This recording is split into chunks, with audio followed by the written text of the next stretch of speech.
Después de esta media hora de descanso, vamos a continuar con el tercer panel del evento temático virtual, que en este caso me toca moderar a mí. Soy Emilio Santiago, para quien se conecte ahora, eh, científico titular del CSIC y forma parte del proyecto EULAC Energy Trans. Y para este panel, que tiene por título Transición energética e igualdad de género, vamos a contar con tres panelistas. Por un lado tendremos a Cristina de Benito, que es doctora en antropología por la Universidad Autónoma de Madrid. Sus líneas de investigación tienen que ver con el trabajo etnográfico en distintos contextos, desde las redes agroecológicas ahora las cuestiones energéticas, y es investigadora del Instituto de Lengua, Literatura y Antropología del CSIC en el marco del proyecto EULAC Energy Trans. También estará con nosotras y nosotros Rosa Santero, que es profesora contratada doctora del Departamento de Economía Aplicada 1 de la Facultad de Ciencias de la Economía y la Empresa de la Universidad Rey Juan Carlos. Rosa también es consultora externa para instituciones públicas y privadas, especialista en técnicas cuantitativas aplicadas al análisis del mercado laboral y la economía de la educación.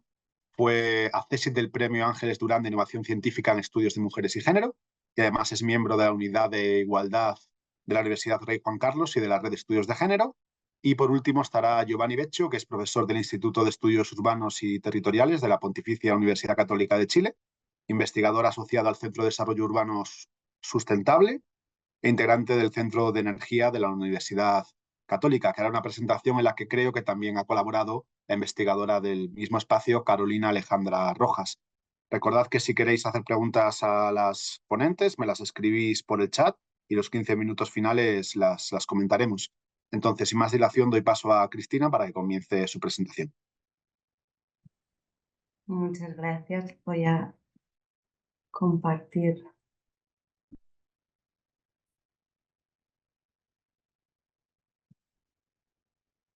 Bien. Bueno, buenas tardes, buenos días. Para introducir y situar este panel, yo voy a presentar una panorámica amplia sobre el nexo entre género y energía y sobre las aportaciones que desde los feminismos, en un sentido muy amplio del término, se están realizando a esta transición energética, tanto a nivel de diagnóstico como de propuestas. Para empezar, quería resaltar que si se presta cada vez más atención a este aspecto, no es por una mera cuestión, digamos, de corrección política, sino porque existe documentada una relación diferencial con la energía en función del género, cruzada siempre con otras variables sociales como pueda ser la clase. Y estas diferencias las encontramos tanto a nivel de necesidades y usos, incluido aquí, de hecho, esta tabla que me parece muy ilustrativa, ¿no?, de un estudio que se hizo en Ghana sobre las diferentes respuestas que hombres y mujeres daban en torno a dónde preferían que se instalaran los puntos de iluminación dentro de sus hogares. Pero bueno, más allá de los usos y las necesidades, también vamos a ver diferencias en los problemas de acceso, en el impacto del modelo energético y en las posibilidades de participación en el mismo. Y esto es algo que no debería sorprendernos, dado que el género es una divisoria estructural de poder básica de las sociedades y, por tanto, va a tener también una expresión en el ámbito de la energía. Entonces, si bien pues, no podemos igual pedirle a la transición energética que termine con esa relación histórica de desigualdad, sí que es imprescindible tenerla en cuenta y actuar sobre ella a la hora de diseñar y de implementar sus políticas. Y esto, como se decía también en el primer panel, tanto por una cuestión de equidad, ¿no?, si estamos hablando de transición energética justa, no podemos descuidar este lado, pero también de la propia eficacia y de la viabilidad de la transición. No podemos olvidar que las mujeres somos, ¿no?, agentes de sensibilización, de socialización fundamentales, que son las mujeres las que finalmente gestionan muchas veces en el hogar, ¿no?, en el día a día, el acceso a la energía, y que son también muchas las mujeres las que están en primera línea denunciando las consecuencias desastrosas, ¿no?, que a nivel socioecológico tiene el modelo energético que estamos tratando de trascender. Dicho esto, si analizamos las formas de producción, distribución y consumo de la energía de ese modelo fosilista desde el punto de vista de género, lo que nos encontramos es, por un lado, con un sector fuertemente masculinizado en todos los niveles del mercado laboral, los puestos de técnicos, expertos, de liderazgo de empresa, puestos de toma de decisión y de participación en la definición de políticas públicas. Y probablemente como consecuencia de ello, en parte y en una relación de retroalimentación, con un sector donde las políticas energéticas han sido tradicionalmente ajenas a la perspectiva de género. Por otro lado, y como consecuencia de esa posición de desigualdad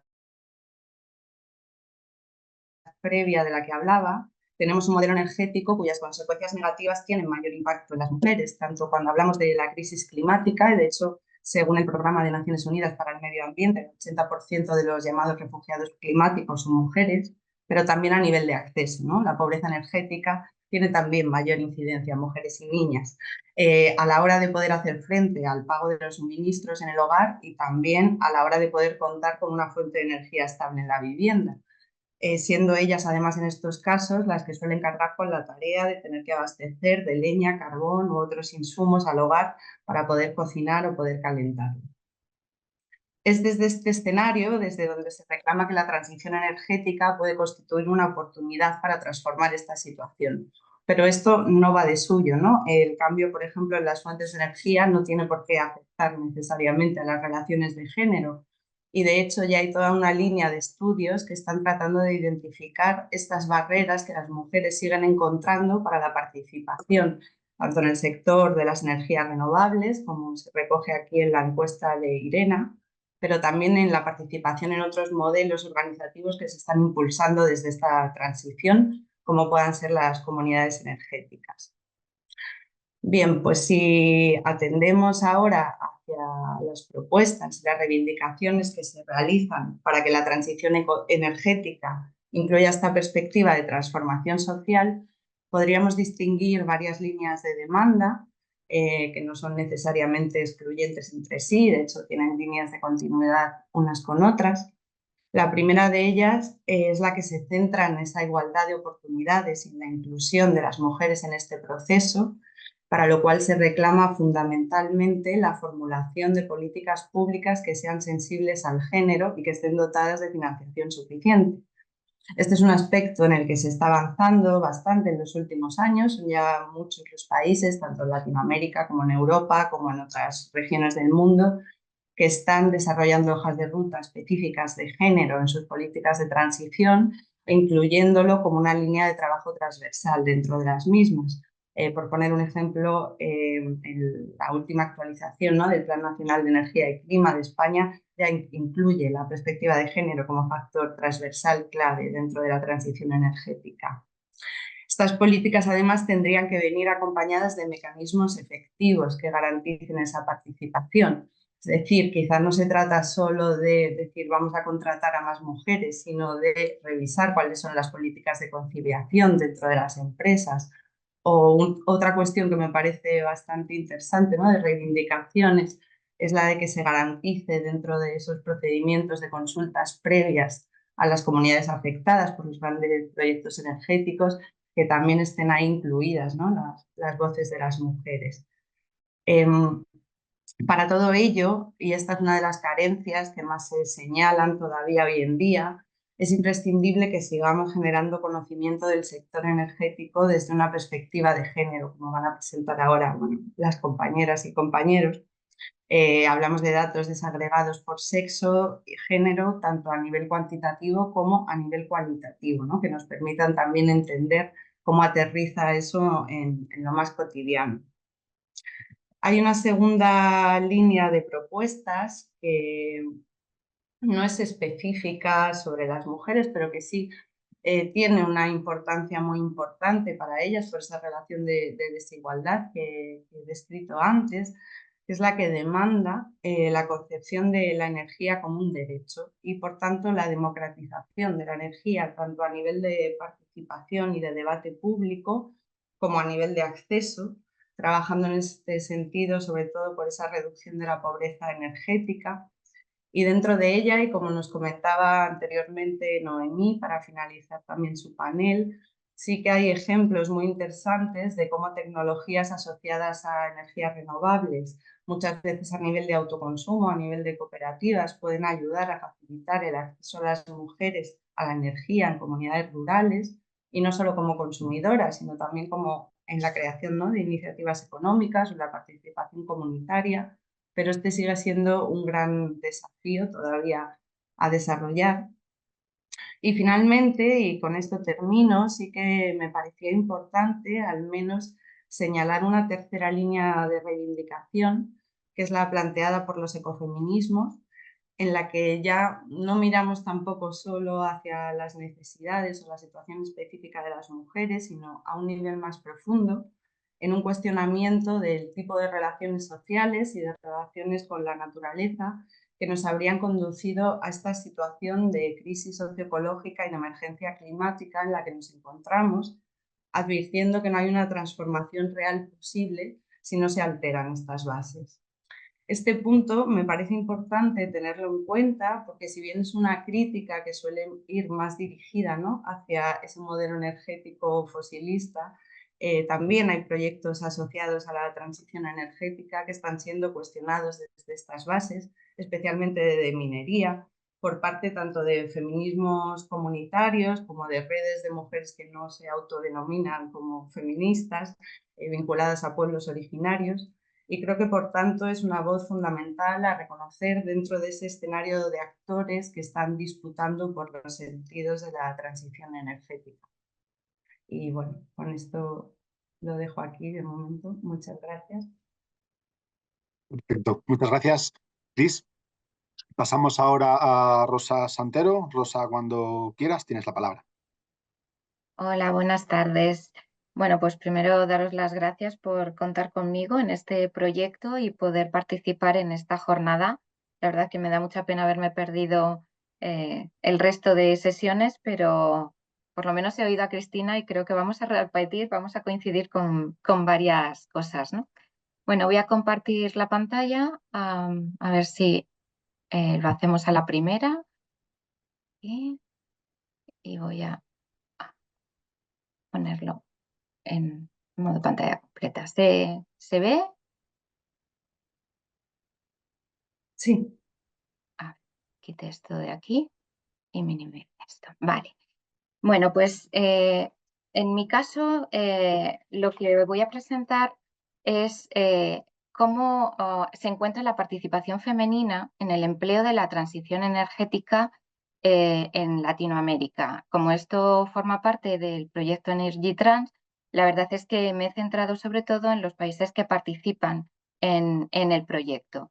Y quería ver pues, algunos datos, que son pocos los que se pueden aportar, y ver y plantear retos y oportunidades que nos presenta la transición energética para las mujeres.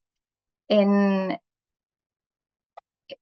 principio, lo que planteo desde el marco de partida es que se considera como transición energética, ¿no? El proceso de transición energética es un factor que es indispensable dentro de las actuaciones que debemos incorporar para frenar el cambio climático y contribuir a la sostenibilidad ambiental, económica y social. Pero la transición energética se puede definir como un conjunto de cambios en los modelos de producción, de distribución y de consumo de energía para transformar el sistema energético actual, que como estábamos diciendo antes, tiene una alta presencia de combustibles fósiles. Se deben ir abandonando todos esos modelos para ir incorporando cada vez más un sistema energético que esté basado en energías renovables y de cero emisiones de carbono.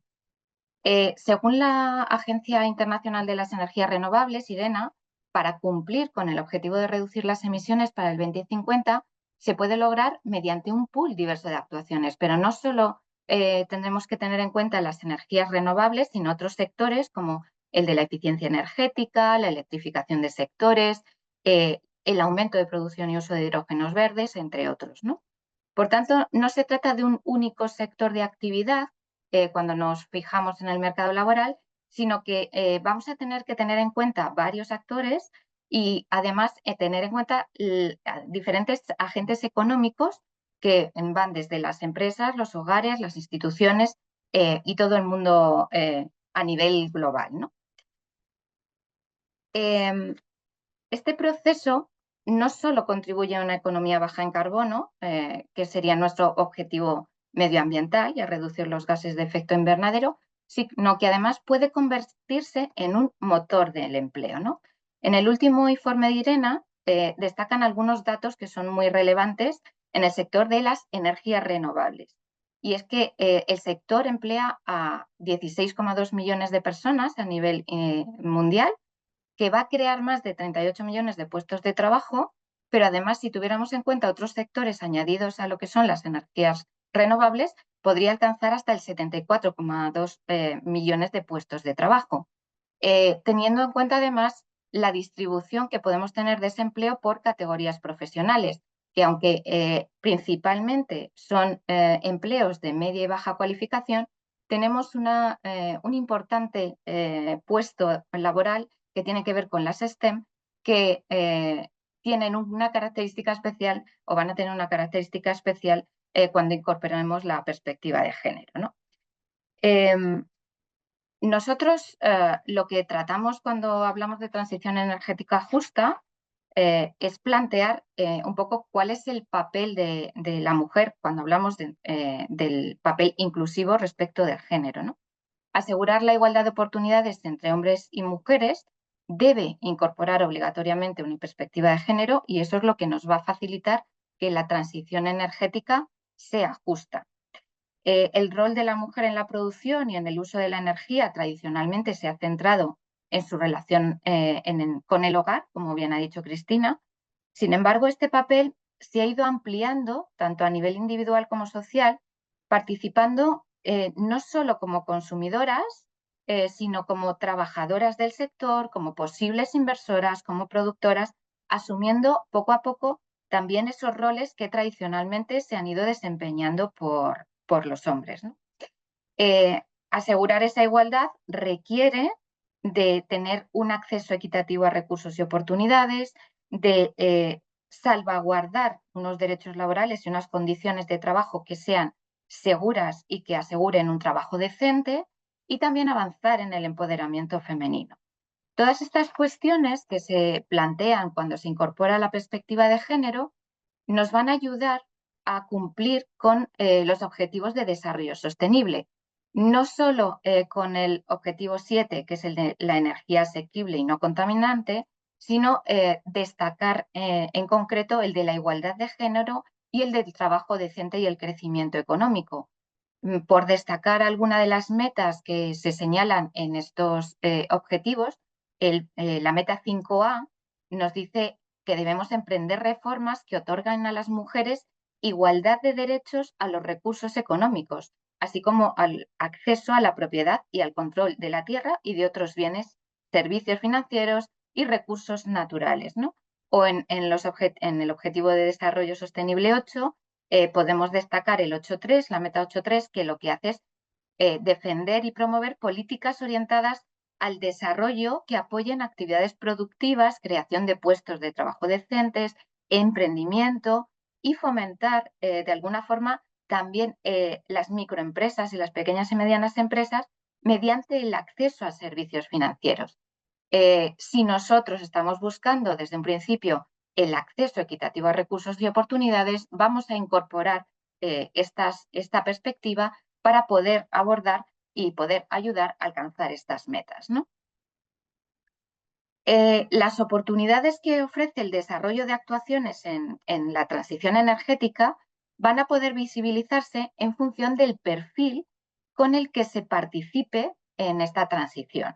Pues desde el punto de vista de la demanda de la energía, las mujeres tienen un papel fundamental porque son las principales responsables de los hogares, y desde el punto de vista de la producción se pueden incorporar tanto al empleo de las empresas de los sectores de la transición dentro de sus plantillas, que generalmente, y sabemos que actualmente están en una infrarrepresentación femenina y con una segregación ocupacional, centrándose en perfiles de personal administrativo principalmente, pero también se pueden incorporar a la dirección de las empresas Y últimamente han aparecido nuevos perfiles que lo que hacen es mezclar el consumo con el propio emprendimiento. Este papel, que se denomina en la literatura prosumidoras, lo que hace es visibilizar a las mujeres que están incorporando dentro de su consumo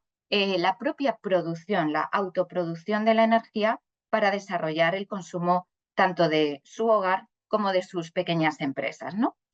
El desarrollo de los sectores de la transición, tanto a nivel técnico como a nivel operativo, va a requerir de importantes inversiones, y también tenemos que tener en cuenta que las mujeres se pueden incorporar en el desarrollo de políticas y en el desarrollo de actuaciones que incorporen la perspectiva de género en el sector.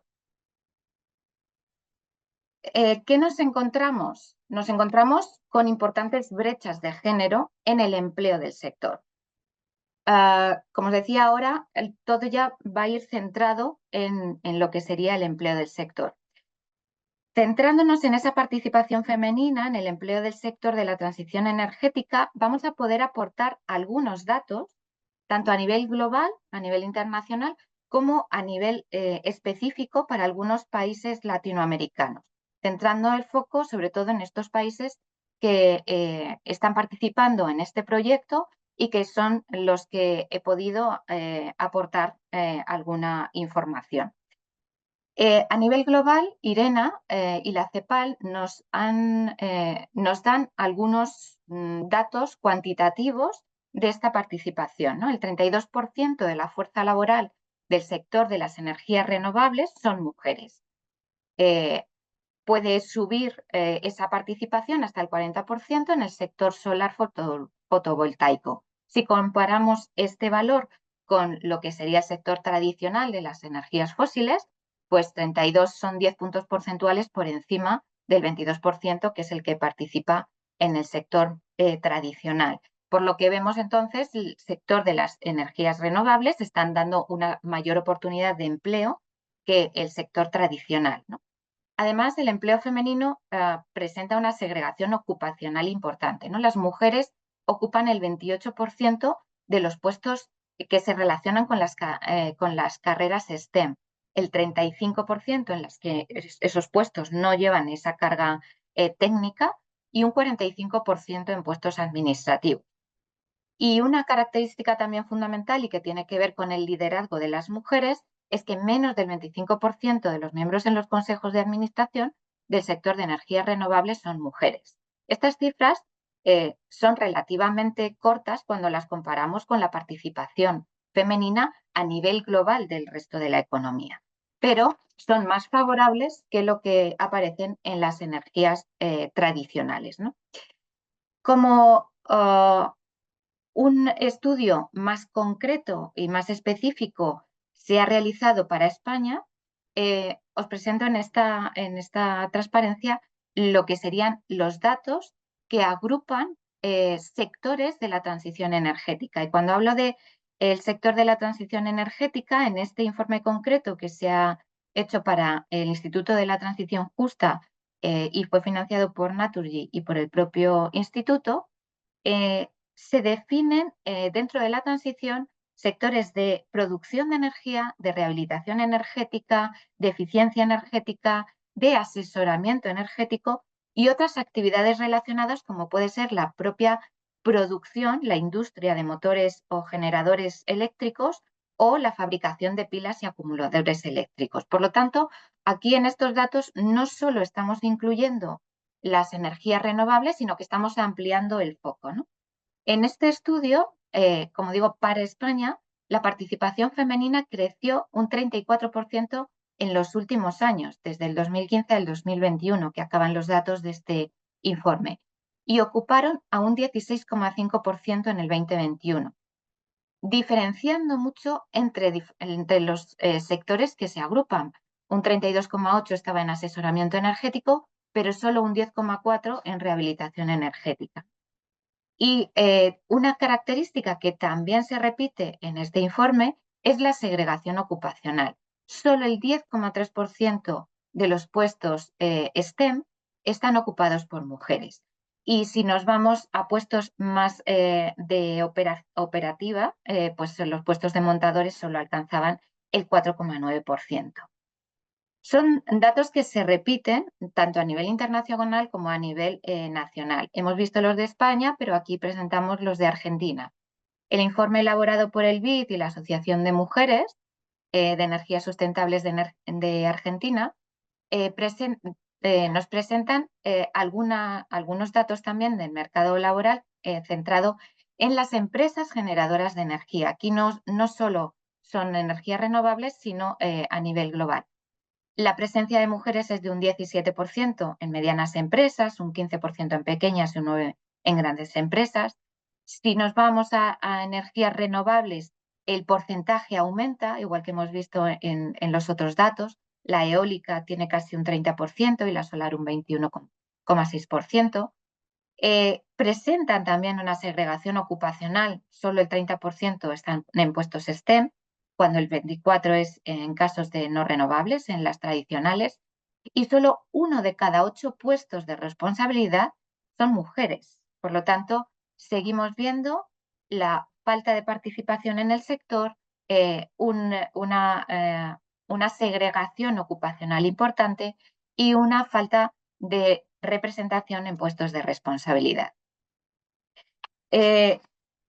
Evidentemente, estos datos, aunque son escasos, podemos dar cuenta de ellas porque son unos indicadores objetivos que se han extraído de fuentes oficiales de diferentes países y de diferentes estudios, ¿no? Para avanzar en la transición es necesario que la perspectiva de género se encuentre en la agenda política internacional. Y hay diferentes actuaciones a nivel internacional, como puede ser el Plan de Acción de Género de las Naciones Unidas o la primera Conferencia Regional de Mujeres y de Energía organizadas por la CEPAL o otras iniciativas que ha desarrollado el Banco Interamericano de Desarrollo, que ha puesto el foco también en la incorporación de la perspectiva de género. Todas estas iniciativas promueven lo mismo, actuaciones de género para tener una transición justa. Algunos datos que nos aporta la CEPAL y que han destacado en los países que están participando en este proyecto, en Energy Tran, pues pueden ser incorporar la respuesta al cambio climático en políticas de igualdad, participación de mujeres en el proceso de tomas de decisiones, pues en mesas de género y cambio climático en Chile o en el Grupo Interinstitucional de Género y Cambio Climático en México, o incluso la producción de conocimientos y datos y estadísticas que se han desarrollado en países como México, Argentina o Costa Rica. Cuestión fundamental para que podamos incorporar una perspectiva de género y podamos cuantificar las brechas de género existentes, ¿no? ¿Qué retos tenemos para continuar? Pues lo ha dicho Cristina también en la presentación anterior. Hay que reconstruir desde la perspectiva de las mujeres participantes el escenario, el ecosistema en el que se mueven dentro de la transición energética y verlas en sus diferentes perfiles. Tenemos que identificar necesidades que no están cubiertas o que están cubiertas de una manera inadecuada. Y tenemos que determinar de una forma objetiva, con indicadores cuantitativos y cualitativos, esas brechas de género, porque son las que nos van a permitir identificar barreras y obstáculos y también apoyos y elementos que nos puedan facilitar esa participación activa de las mujeres en el empleo del sector, ¿no? Y también nos tenemos que preocupar de recoger propuestas de acción y de valorarlas y de evaluarlas, ¿no? Sobre todo aquellas que están impulsadas por redes de mujeres y que ya están en funcionamiento. ¿Qué oportunidades vamos a tener? Pues evidentemente mejorar las políticas energéticas, la inclusión de género en las políticas nos van a permitir hacer unas políticas mucho más efectivas, nos van a permitir fortalecer la economía con una diversidad de género que lo que hace es impulsar un crecimiento económico sostenible y equitativo. Podemos ampliar la reserva de talento. El integrar mujeres en el sector energético incrementa el capital humano disponible para el sector y también podemos posicionar a las mujeres en puestos de liderazgo y que sean modelos a seguir, que sean inspiración para futuras líderes. Algunas recomendaciones que nos quedan por hacer, tanto en el ámbito político como empresarial, como educativo y en la sociedad en general. La incorporación de la perspectiva de género es obligatoria, no solo por derecho, sino por justicia y porque sabemos que tenemos que incorporar a las mujeres dentro de toda la política a nivel global, ¿no? Tenemos que elaborar estadísticas e indicadores de género que nos ayuden a este conocimiento, a este diagnóstico de situación y a este diseño de políticas mucho más efectivas, abrir espacios de diálogo donde incluyamos a las mujeres y revisar normativas, sobre todo en las cuestiones de acceso a recursos y a la propiedad, ¿no? En el ámbito empresarial tenemos que apoyar prácticas de contratación inclusiva, velar porque sus entornos de trabajo sean seguros, para hacer que haya una participación equitativa en la toma de decisiones y colaborar con organizaciones de apoyo a las mujeres. Y en el ámbito educativo tenemos que fomentar carreras STEM a las mujeres que tienen una participación muy baja y por lo tanto tenemos mucho que hacer para fomentar ese desarrollo profesional. Incentivar también el desarrollo profesional de las mujeres, no solo con carreras y con formación que sea oficial, sino también a nivel técnico. Apoyar esos proyectos de autoconsumo que van a hacer que las mujeres sean más sensibles y que sean transmisoras de esa sensibilidad tanto dentro de sus familias como en los ámbitos de la sociedad en los que se mueven, y promover oportunidades de participación social. Bueno, con esto dejo también, termino la presentación y quedo a su disposición para las preguntas posteriores. Muchísimas gracias, Rosa. Pues pasamos ahora a Giovanni, que creo que va a hacer una presentación en la que también ha trabajado la investigadora Carolina Alejandra Rojas. Así que, Giovanni, adelante. Bueno, gracias, buenas tardes a todas y todos. Y efectivamente, como comenta Emilio, el proyecto del que les voy a presentar, un proyecto actualmente en desarrollo, es un proyecto enfocado en mujeres y actitudes hacia la electromovilidad en ciudades chilenas. Lo lidera Carolina Rojas y he estado participando como un integrante del equipo de investigación que está abordando los temas de género con un enfoque en las mujeres y con un enfoque en un ámbito específico vinculado a la energía que ha recibido mucha atención a nivel mundial, especialmente en el caso de Chile. Nuestro proyecto parte con el objetivo de identificar si existe, en caso de existir cuál es, la relación entre el género desde el estudio de las mujeres mayores de edad, es decir, nos enfocamos en mujeres que ya hayan cumplido 18 años, que a veces sean activas laboralmente, etc. Ver si entonces este grupo importante de la población tiene alguna específica relación con la predisposición o también la adopción a los modos de transporte eléctrico, es decir, a la electromovilidad. Nuestro enfoque está en entender, por un lado, cuál es la actitud hacia las distintas formas de electromovilidad que cada vez más están presentes en nuestras ciudades, pero también entender en qué medida esta potencial actitud se traduce en la adopción, en un cambio de la manera de moverse de las mujeres. Y el interés en el tema nace considerando, por un lado, el hecho de que en el caso de las mujeres muchas veces se observa una mayor predisposición hacia la compra de vehículos eléctricos. Eso también relacionado con una mayor conciencia climática, un mayor interés para los temas vinculados a la sostenibilidad y al medio ambiente, y al mismo tiempo una mayor predisposición por el uso de bicicletas eléctricas, no solo por el rol medioambiental, digamos, por el aporte a la sostenibilidad que hacen, sino también por la contribución que hacen para reducir el esfuerzo a la hora de movilizarse. El problema es que estos resultados vienen de estudios realizados principalmente en el norte global, entonces en contextos no solo muy favorecidos desde una perspectiva socioeconómica, sino donde también las actitudes y las normas sociales que se mencionaban también anteriormente pueden ser diferentes. En nuestro caso consideramos que es interesante analizar este tema en el caso de Chile, no solo porque es el lugar en el que trabajamos, sino también porque Chile está impulsando mucho el avance hacia la movilidad eléctrica. Actualmente en el país un cuarto de las emisiones contaminantes están vinculadas al sector del transporte, sobre todo automóviles y vehículos pesados. Y el país se ha establecido una meta bastante ambiciosa de ser carbono neutral en el año 2050. Para eso, esfuerzos para avanzar hacia una movilidad que sea cada vez más eléctrica juegan un rol importante. En el caso de Santiago, además, donde enfocamos nuestro estudio, en la ciudad un viaje de cada 5 se realiza con transporte público y la ciudad también ha impulsado muchísimo la transición, sobre todo del parque vehicular de los buses, hacia buses eléctricos. Santiago es la ciudad fuera de China con el número más alto de buses eléctricos en el mundo y hoy día uno de cada 3 buses es eléctrico. Entonces, aparentemente hay condiciones de contexto muy favorables para conocer lo que es la movilidad eléctrica y también utilizarla.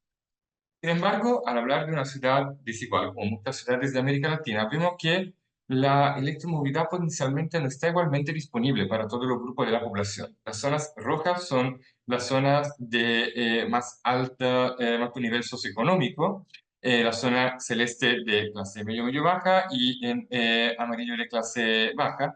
Y vemos cómo pero al revés, como en celeste de clase baja y amarillo clase medio baja, vemos como cada punto que representa una estación de carga para vehículo eléctrico se concentra principalmente en la zona de mayores ingresos. Entonces, considerando esta desigualdad en la distribución de la infraestructura, en nuestro estudio nos enfocamos en 4 zonas, en 4 municipalidades de la ciudad de Santiago, con nivel socioeconómico diferente, Las Condes de clase alta, Ñuñoa de clase medio alta, San Miguel de clase media y La Pintana de clase medio baja, y realizamos primero una encuesta sobre las actitudes hacia la electromovilidad de mujeres que viven en esos 4 lugares, donde no solo el género, sino también la edad, la condición socioeconómica, la tenencia, la licencia de conducir pueden influenciar su actitud hacia esta forma de movilidad, y después en cada una de estas municipalidades realizamos un taller para levantar las percepciones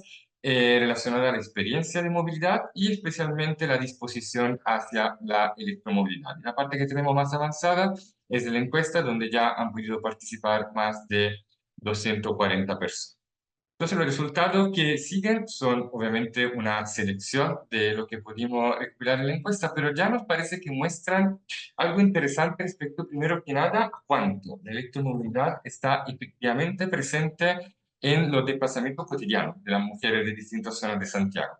Vemos que la mayoría de ellas se mueven ocupando el metro, que es una forma de movida eléctrica, aunque nunca está al centro de las políticas para avanzar hacia una más fuerte electromovilidad, y el transporte público en particular tiene un rol más fuerte en las zonas de menores ingresos, como La Pintana y San Miguel, donde más de la mitad de los viajes se realizan utilizando el metro. También en el caso de Ñuñoa, de clase medio alta, el metro prevalece, pero con un porcentaje cercano al del auto convencional, que en cambio es el modo más utilizado en la comuna de altos ingresos de Las Condes. En cambio, actualmente los vehículos eléctricos son muy poco utilizados y el auto eléctrico es mencionado solo por 1% de la persona de San Miguel, y el taxi eléctrico también hay varios en la ciudad de Santiago, solo por un 2% de encuestadas en Las Condes. Entonces ya eso nos muestra el nivel de penetración o no penetración de la movilidad eléctrica en la ciudad de Santiago. Después preguntamos también por los conocimientos sobre electromovilidad, qué tanto se conoce este concepto. Y aquí diferenciamos tanto por comuna como también por edad, porque es interesante ver que 3 de cada 4 mujeres sí están familiarizadas con el concepto de electromovilidad. Interesante que el porcentaje sea más alto en las comunas de menores ingresos. En el caso de la edad también hay porcentajes bien altos, todo por arriba del 75%, solo en el grupo entre 60 y 69 años el porcentaje un poco más bajo, pero acá también una clara mayoría, ¿no?, de mujeres que sí saben qué es electromovilidad. Pero a la hora de preguntar más concretamente si saben si cerca del lugar en el que viven existe infraestructura para la recarga, la situación cambia. Y solo una de cada cuatro encuestadas sabe si es que existe infraestructura con porcentajes que son más altos en las comunas de mayores ingresos, Ñuñoa y Las Condes, que son comunas también donde efectivamente se encuentra infraestructura que permite recargar vehículos eléctricos. Y finalmente, otro elemento que quisimos analizar es también no solo lo que hoy día se conoce o lo que hoy día se usa, sino también cómo se perciben los distintos modos de transporte. Aquí nos guiamos por lo que se conoce como pirámide invertida de la movilidad, que define cuál es la prioridad que se debería dar a distintos modos de transporte, sabiendo que tradicionalmente nuestras ciudades han privilegiado los automóviles, las motos, los camiones de carga, todos los vehículos motorizados y que en cambio sería necesario para avanzar hacia la movilidad sostenible dar vuelta a esta pirámide y dar prioridad a los peatones, seguido por los ciclistas, el transporte público y solo al final el transporte motorizado particular. Lo que estamos haciendo en los talleres que estamos desarrollando con las comunidades de las 4 comunas es justamente tratar no solo de rescatar la experiencia de movilidad de las mujeres participantes, sino también llegar a una nueva pirámide de la electromovilidad. Tratar de entender cuáles son los modos eléctricos que se deberían priorizar. Y aquí, pero ya hoy a través de la encuesta vemos que hay elementos bien interesantes, porque en algunos casos, si consideramos la distribución por comunas, se reconoce un rol muy importante del metro, sobre todo en las comunas de clase más alta, también de la bicicleta tradicional como modo sustentable. Al contrario, la bici eléctrica tiene mucho menos peso en la respuesta, mientras que en otros casos las comunas de menores ingresos son formas de transporte privado individual, como el auto eléctrico o el scooter eléctrico, las que ganan más relevancia.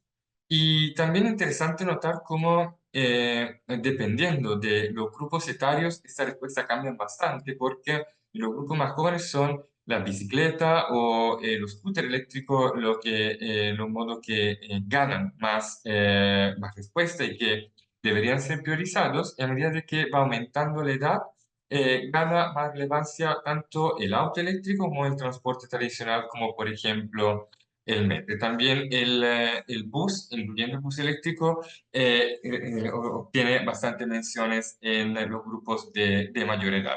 Por ahora en los talleres pudimos ver que, al contrario, lo que se privilegia es el transporte público masivo, metro, bus eléctrico, y que elementos como scooter o bicicleta eléctrica no son muy mencionadas porque son percibidos muchas veces como modos peligrosos, no solo para las personas que lo ocupan, sino también por otras personas que caminan, por ejemplo, por la calle y podrían ser víctimas de accidentes a la hora de toparse con uno de estos vehículos.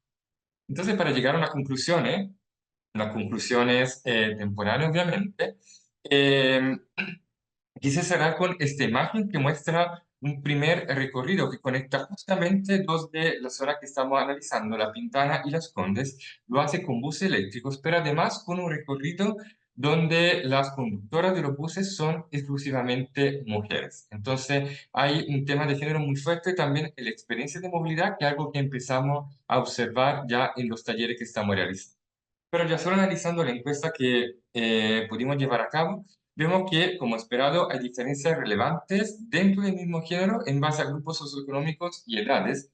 Muchas veces son los hombres de la familia los que utilizan el automóvil y en cambio las mujeres tienen que realizar más viajes, muchas veces más corto, están a cargo del cuidado de integrantes de la familia, hacerlo con otro modo de transporte.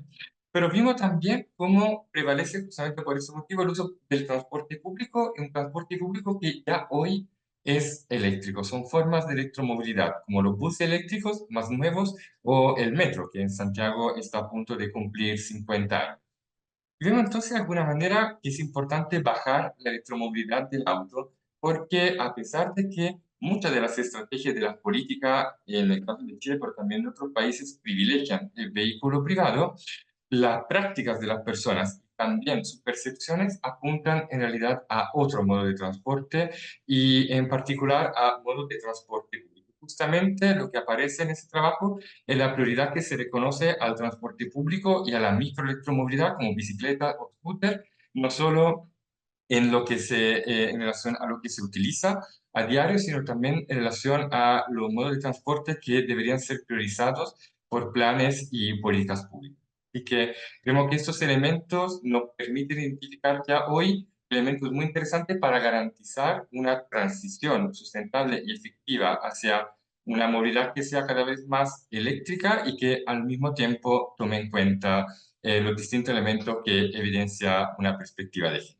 Muchas gracias. Muchísimas gracias, Giovanni, por el interesantísimo caso de estudio que nos has presentado. Creo que hasta donde estoy pudiendo ver no hay preguntas en el chat, pero a mí ya me han surgido muchísimas preguntas. Voy a plantear, digamos, una o dos genéricas que cualquiera de las tres personas podéis contestar y luego una a cada uno si queréis a lo mejor entrar más en profundidad. Las dos preguntas genéricas que me han surgido, la primera de ellas es, en un panel anterior se preguntó y certificamos que en términos de voluntad ciudadana por la transición energética habíamos conocido algunos retrocesos en los últimos 5 años, ¿no? De un cierto consenso, pues ahora es una cuestión un poco más fragmentada. Y si en este campo vosotras y vosotros habéis percibido que también es así, que digamos que cuesta más introducir la mirada de la perspectiva de género en estos temas, o pensáis que no está afectando. Y la segunda pregunta general es, tomando esta cuestión que planteaba Chris de los mecanismos efectivos, si tenéis o podéis conocer o poner o compartir casos de éxito de mecanismos efectivos que nos permitan, digamos, pasar del discurso a transformaciones prácticas concretas que pudieseis ilustrarnos con ellos. Y luego una pregunta muy breve para, bueno, cierto punto breve, para cada una. Empezando por Cristina, el ecofeminismo, digamos, una de sus virtudes es esa mirada que nos permite mostrar, ¿no?, todas las cadenas de la violencia extractivista que va más allá, ¿no?, de estas cuestiones. Podría profundizar un poquito por ahí. En cuanto a Rosa, me ha surgido la duda, ¿no? Has planteado de modo muy claro las brechas de género que existen en el sector energético, pero has mencionado y no has dado datos sobre la brecha de género, los itinerarios formativos que luego, digamos, se reproducen en el mundo laboral, y si podías a lo mejor profundizar un poco por ahí. Y para Giovanni va una pregunta quizás un poco más antropológica, pues no es nuestro campo, pero me ha generado como mucha curiosidad. Algunas autoras de las humanidades energéticas y ecofeministas han articulado este concepto de la petromasculinidad, ¿no?, para hablar de ese elemento central que tiene el automóvil privado, la conformación de una cultura patriarcal, y hasta qué punto, con vuestro estudio, sé que es una pregunta muy amplia, quizás para un estudio muy situado, ¿no?, pero habéis percibido que eso pueda estar cambiando y que también, digamos, la adopción de modos de movilidad eléctricos puedan ayudar a reconfigurar también esos sustratos culturales patriarcales. Y bueno, os doy la palabra. Primero, bueno, empezad quien queráis y cuando terminéis ya, si no hay preguntas en el chat, damos por concluido la sesión de hoy.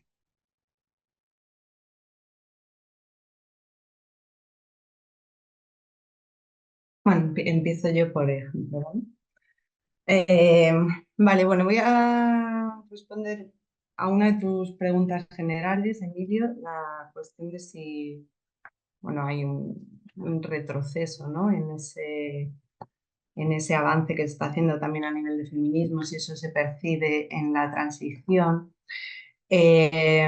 Yo te diría que igual a nivel institucional y a nivel de políticas parece que la perspectiva de género es, bueno, una línea muy clara, que creo que en ese sentido casi va en aumento, ¿no?, hacia el reconocimiento de la importancia de tenerla presente, pero sí me parece, por ejemplo, interesante ver cómo las denuncias que muchas mujeres están haciendo de cómo en las luchas, ¿no?, y a la hora igual de oponerse a ciertos proyectos energéticos, incluso, bueno, a proyectos a veces desde esa propia disputa, ¿no?, de la transición o que están considerando, ¿no?, con una continuidad con líneas extractivistas o no exactamente justos, la represión que ellas luego relatan haber sufrido siempre tiene como un extra de carga por el hecho de ser mujeres, ¿no?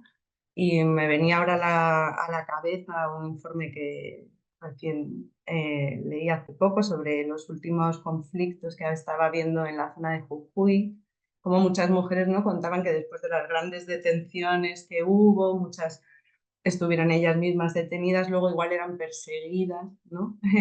Vigiladas en los hogares, ¿no? Como con esa parte de si hay un extra de castigo por el hecho de, ¿no? De ser mujer, de ser feminista y de estar levantando la voz contra esto. Y bueno, esto en otra orden un poco, pero también creo que es interesante por lo menos traerlo sobre la mesa, el hecho de que muchas de las mujeres que se ven afectadas por este tipo de proyectos puedan tener en un momento dado una oposición directa a eso que puedan entender como un feminismo impuesto, ¿no? desde fuera, en el que igual sí que se está incentivando mucho esa igualdad de oportunidades, pero ellas reclaman como qué igualdad de oportunidades, ¿no? O sea, igual nosotras no queremos participar dentro de estas empresas o no queremos, ¿no? trabajar aquí, o esto nos está suponiendo una carga extra porque esto no altera el modo de relaciones sociales que tenemos en lo cotidiano, ¿no? Tenemos que seguir haciéndonos cargo de todas las tareas reproductivas y demás, y además, ¿no? Participar en el mercado laboral, y sí que lo pueden llegar a plantear como algo, bueno, lo que no se sientan identificadas, ¿no? Como una cuestión también de imposición. Y en la línea de los planteamientos ecofeministas, ¿no? Y la importancia de la denuncia a veces de las cadenas de violencia que traen a los territorios, me parece bastante clave también el punto en el que ellas señalan cómo muchas veces, ¿no? la implantación de estos proyectos energéticos va asociada a la masculinización de ese espacio. Y se ha documentado muchas veces cómo va relacionada con un aumento de casos de violencia de género dentro de los hogares o de aumento de redes de trata y prostitución, ¿no? Y en ese sentido creo que es bastante visual esa defensa que ellas hacen de la noción esta de cuerpo-territorio, ¿no? Y de denuncia de esa lógica de conquistualidad permanente, ¿no? De la que habla Rita Segato, que al final se reproduce tanto en el cuerpo de las mujeres como en la naturaleza, ¿no? En los espacios.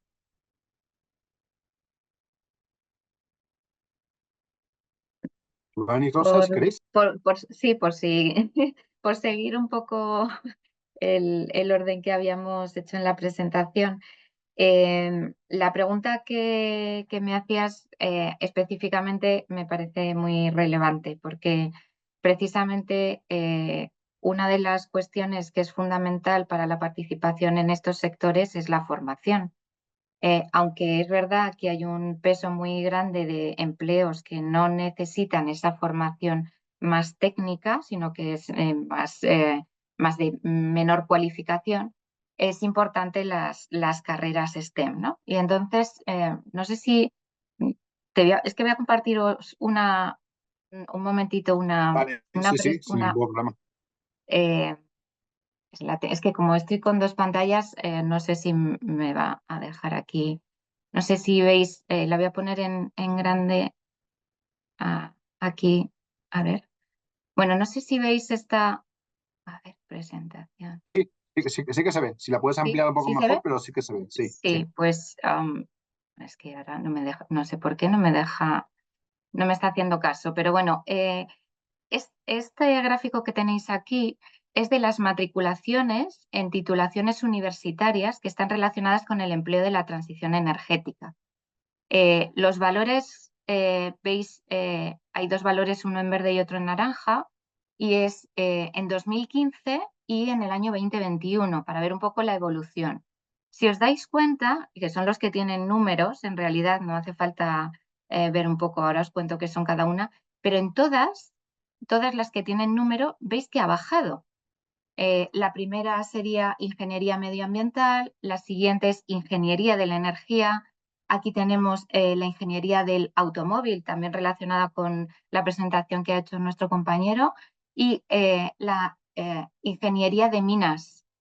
Todas han bajado. De hecho, la brecha de género está empeorando con el tiempo en estas carreras. Y no solo en estas titulaciones que son universitarias, sino que si nos vamos a los a los grados superiores de FP, también vemos que la participación de las mujeres pues a veces está por debajo del 10%.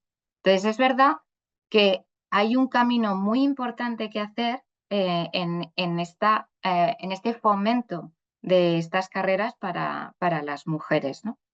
Y relacionándolo con la otra pregunta que hacías de forma genérica, ¿no? ¿Qué actuaciones creíamos que estaban funcionando? Por la revisión de literatura que he tenido que hacer para uno de los trabajos, algunas de las experiencias prácticas que era que las propias mujeres se incorporasen como prosumidoras, este papel que os decía antes, ¿no? De tenemos que ser autoproductoras de nuestra energía para no solo nuestro consumo en el hogar, sino también poder poner en marcha pequeñas microempresas. La formación es algo que detectaban que era fundamental, porque no solo es poner una cocina solar, sino luego que les enseñen a arreglar las cuestiones técnicas que les fallan. Entonces, cuando los proyectos incorporan no solo esa producción, sino también el seguimiento y esa formación posterior, las mujeres pues, pueden sacar adelante los proyectos. Entonces, es una cuestión de darles la oportunidad de hacerlo. Entonces, hay casos concretos en Latinoamérica que están funcionando. En África también hay algún caso que es interesante, ¿no? Entonces, yo creo que es fundamental la formación, tanto a nivel más técnico como a nivel operativo. Gracias. Pues, Fanny, si quieres contestar. Sí, creo que hay pregunta como bien interesante y desafiante porque efectivamente como desde quizá la perspectiva como de Chile, pero sabiendo que hay algo quizá coyuntural, me dice que quizá el país no está enfrentando un retroceso en esos temas, aunque claro, habría que preguntarse efectivamente cuánto el cambio que se está haciendo hacia la atención al tema de género también en el ámbito de energía y específicamente en mi caso como de electromovilidad es algo que es estructural o algo que a la hora de cambiar autoridades que tengan distintas actitudes hacia esos temas, eso puede efectivamente como dar paso a un retroceso, porque actualmente lo interesante es que a lo largo del país, no solo en Santiago, efectivamente esa atención para las dimensiones del género en relación a la movilidad y la movilidad eléctrica en particular, son algo que se traduce no solo en discursos, que se traducen en planes, en documentos de políticas, sino también en prácticas. Y lo que mostraba, por ejemplo, al final de la presentación, algo que encuentro como una buena práctica porque aborda al mismo tiempo distintos elementos, porque al promover, por ejemplo, que mujeres participen como conductoras de buses, por un lado promueve su inclusión laboral, mejora su condición económica, facilita como su rol más activo y al mismo tiempo beneficia los pasajeros y especialmente las pasajeras, ya que identifican un mejor trato, una mejor conducción, una mayor atención para, por ejemplo, personas que suban a un bus con alguna carga, con hijos, además en el caso de Santiago muchas veces al subir a un bus te encuentras un torniquete que representa un obstáculo adicional para todos quienes no sean un hombre en edad activa, en perfecta condición de salud, etc. Entonces, lo que me parece interesante es que esa preocupación regional efectivamente logra traducirse en acciones concretas y en muchas veces a través de talleres que van recogiendo elementos a mejorar y lo traducen, ¿no?, en mejoras concretas.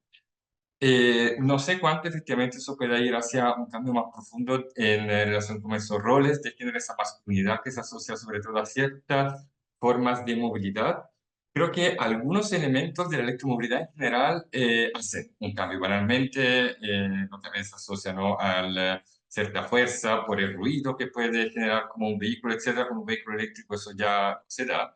Pero al contrario, sobre todo en el caso de los patinetas que permiten circular con una velocidad mucho más alta de lo permitido por vereda, por ciclovía, etcétera, se está obviamente enfatizando otra dimensión. Así que ahí creo que hay algo interesante ver efectivamente cómo esta masculinidad asociada a la automovilidad va a reconfigurarse, ojalá, de estructurarse, digamos, y de fragmentarse con esa transición energética, porque termina siendo algo que no solo cambia los roles de género, sino que beneficia a todo, considerando el impacto que tanto la contaminación acústica como también la velocidad puede generar negativamente en toda la población, independiente de su género.